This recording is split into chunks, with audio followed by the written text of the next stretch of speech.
il ragazzo contestava la struttura dell'esame che ritornava, diciamo così, sulle competenze, sui contenuti, sugli argomenti già comunque verificati, valutati durante il percorso scolastico dell'ultimo anno. Dopo Padova e Belluno, anche a Treviso, al liceo Canova, in sede d'esame un ragazzo si è rifiutato di svolgere l'orale.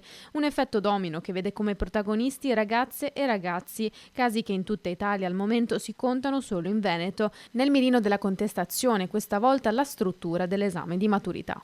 Nel contesto di oggi venga vissuta male la valutazione perché forse c'è un fraintendimento del significato del voto.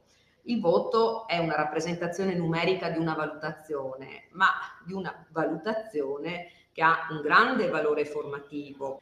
Quando viene travisato il valore, certamente può essere sentito come un sistema pesante perché è un sistema che viene frainteso.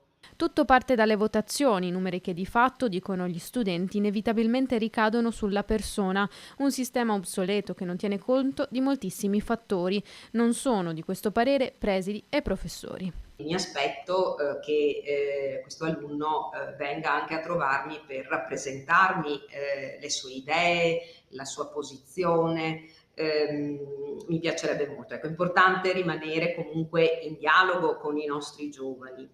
Volontà di ascoltare i ragazzi che sembra non trapelare però dalle parole del ministro Valditara che adotta la strategia della tolleranza zero. Una riforma relativa all'esame di Stato che mi sembra sia necessaria perché certo, come mai sono possibili casi come questi e comunque c'è la promozione e quindi diciamo comunque sì, il risultato è conseguito perché la norma prevede che raggiungendo il punteggio dei 60 l'esame sia superato. Una norma dunque che espliciti che il colloquio è una parte fondamentale dell'esame, tenendo conto però che già ora il 40% del voto di maturità tiene in considerazione la valutazione del percorso scolastico degli studenti. Beh, vorrei che mi esplicitasse le sue motivazioni e le argomentasse anche sulla base della sua esperienza.